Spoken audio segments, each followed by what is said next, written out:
U.S. allies are bracing for President Trump at this week's NATO summit in Brussels. Once again, the president slammed the decades-old military alliance on Twitter, saying the U.S. spends more money than any other country and that it's unfair to American taxpayers. President Trump is en route to Europe as we speak. Just days before he meets with Russian President Vladimir Putin, he spoke to reporters before leaving the White House earlier. Take a listen. Well, it's going to be an interesting time in the UK, and it's certainly going to be an interesting time with NATO. NATO has not treated us fairly, but I think we'll work something out. We pay far too much, and they pay far too little.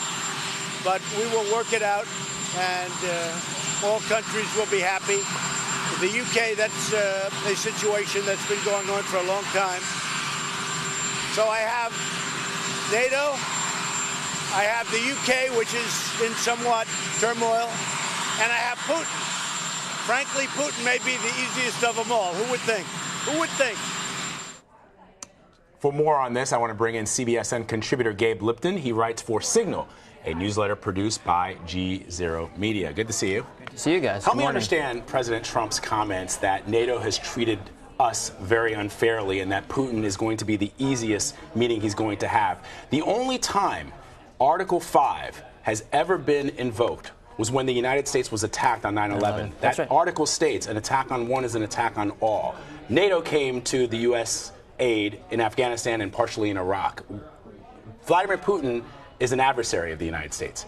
Help me understand what the president is trying to say here. So when the president, he routinely complains about this 2% threshold, which the NATO countries have committed to spend 2% of GDP on defense. But when he complains about NATO, he's really getting at a bigger issue, which is that NATO, after the collapse of the Soviet Union, really does face somewhat of an identity crisis. Vlad, you just mentioned a few of the instances where it's tried to take on new tasks, fighting terror, or U.S.-led military interventions in the Middle East or in Bosnia in the 1990s. But NATO itself does face this broader sort of existential crisis about what it should be doing.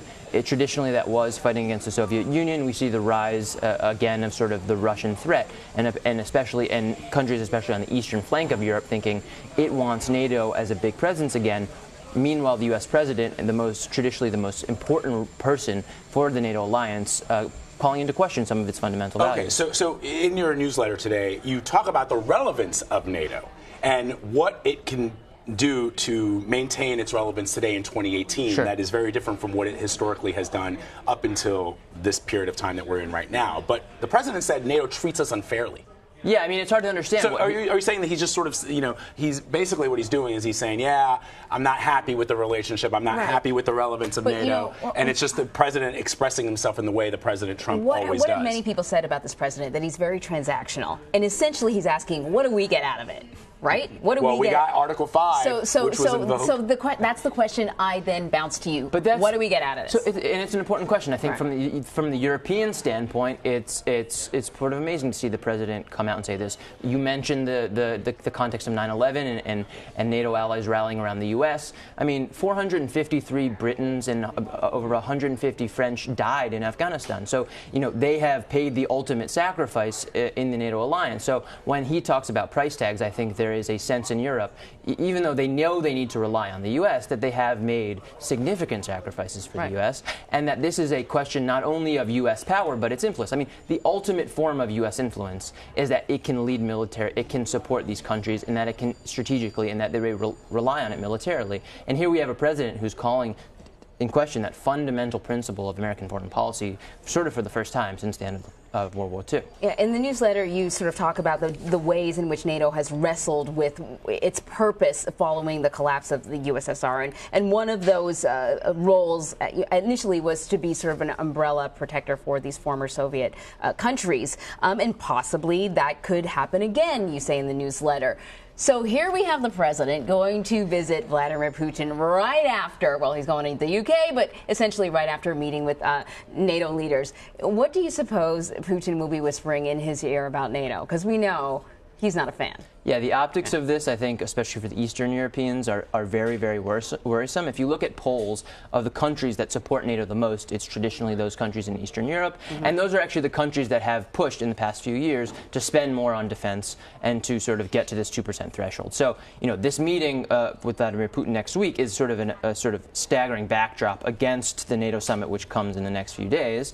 And I think, Vladimir Putin and Trump, I expect will get sort of the sort of bread and butter from Trump. Crimea is still part of Russia. NATO is not doing its job. Yeah. The question is whether after that meeting you actually see substantive changes in U.S. policy, which has to date been really driven by Congress and sort of lower level functionaries at both levels. And if the President Trump can really make substantive changes. Right. That will be interesting to see too. And as I said, the president perhaps feeling that the North Atlantic Treaty has treated the United States unfairly. It's not just President Trump. I'm looking at a tweet right now from the French ambassador to the United States, Gerard Arrault. He essentially, and it's in French here, but he says that the transatlantic relationship is not just a question of personnel, in other words, President Trump. It's a question of fundamental relevance in today's world, and it's something that he says, according to his tweet, that President Obama, it started under President Obama, so it's not just President Trump.